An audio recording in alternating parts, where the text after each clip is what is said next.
நிலச்சரிவு நடந்த வயநாட்டில் தற்பொழுது மீட்பு பணிகள் தீவிரமாக நடைபெற்று வரக்கூடிய சூழலில் நிலச்சரிவு பாதிப்புகளை விஞ்ஞானிகள் ஆய்வு செய்வதற்கு அனுமதி வழங்கப்பட்டிருக்கிறது. அண்மை செய்தியாக அதனை பார்த்து வருகிறோம். தடை விதித்த சில மணி நேரங்களிலேயே உத்தரவை ரத்து செய்ய கேரள முதலமைச்சர் பினராயி விஜயன் தற்பொழுது ஆணை பிறப்பித்திருக்கிறார். வயநாடு பகுதியில் இராணுவத்துடன் இணைந்து இஸ்ரோ மீட்பு பணிகளை மேற்கொண்டு வருகிறது.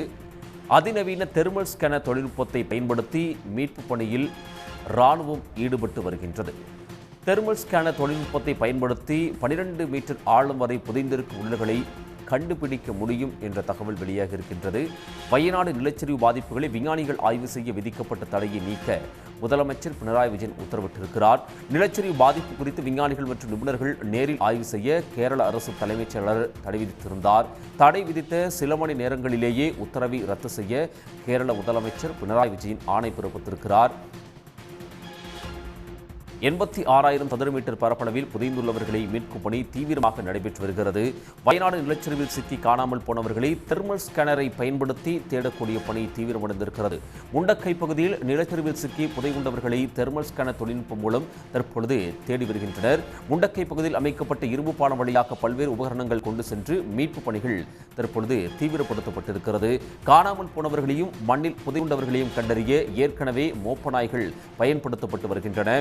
நிலச்சரிவில் சிக்கி பலர் காணாமல் போயிருக்கிறார்கள். சேறு சகதிகளில் யாரேனும் சிக்கியிருந்தால் தெர்மல் ஸ்கேனர் காட்டிக் கொடுக்கும் என்று தெரிவிக்கப்பட்டிருக்கிறது.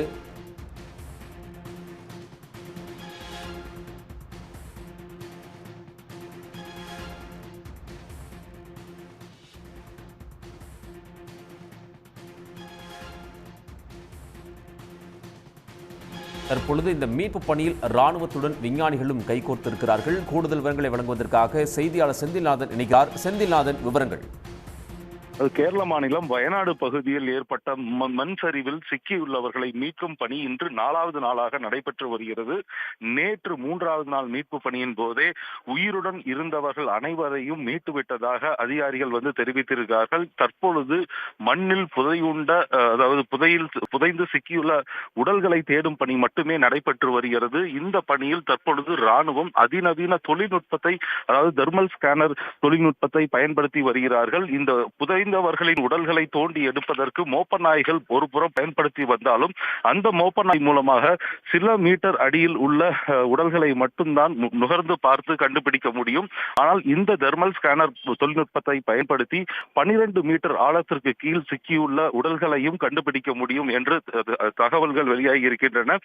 அதாவது ஒரு புறம் இந்த அதிநவீன தொழில்நுட்பத்தை பயன்படுத்தி ராணுவத்தினர் ஸ்கேன் செய்து உடல்களை தேடி வரும் நிலையில மறுபுறம் ராணுவத்தினருடன் இஸ்ரோ தொழில்நுட்பமும் கை கோர்த்திருக்கிறார்கள். இஸ்ரோ தற்பொழுது அந்த மண் சரிவு ஏற்பட்ட ஒட்டுமொத்த நிலப்பரப்பையும் ஒரு அதிநவீன புகைப்படத்தை எடுத்து அதன் மூலமாக பல கணக்கீடுகள் செய்து தகவல்களை வெளியிட்டிருக்காங்க. அந்த தகவல்களின்படி இந்த மண் சரிவு சுமார் 8 கிலோமீட்டர் நீளத்திற்கு ஏற்பட்டிருக்கிறது என்ற முதல் கட்ட தகவல் கிடைத்திருக்கிறது. அது மட்டும் இல்லாமல் இந்த 8 கிலோமீட்டர் நீளத்திற்கு மண் சரிவு ஏற்பட்டதில் 86,000 ஸ்கொயர் மீட்டர் நிலப்பரப்பு முற்றிலுமாக மண்ணோடு மண்ணாக புதைந்திருக்கிறது என்ற தகவலும் வெளியாகி இருக்கிறது. தற்பொழுது வரை எந்த அளவிற்கு எந்தெந்த இடங்கள்ல மீட்பு பணி நடைபெற்று வருவது என்ற எந்த தகவலும் இல்லாத நிலையில தான் தற்பொழுது 86,000 சதுர மீட்டர் அகலத்திற்கு இந்த மீட்பு பணி நடைபெற்று வருவதாக இஸ்ரோவின் தகவலின்படி நமக்கு தகவல்கள் கிடைத்திருக்கிறது. இதில் அடுத்த கட்டமாக மேலும் மேலும் புதிய தொழில்நுட்பங்களை பயன்படுத்த விஞ்ஞானிகள் முடிவு செய்திருக்கிறார்கள்.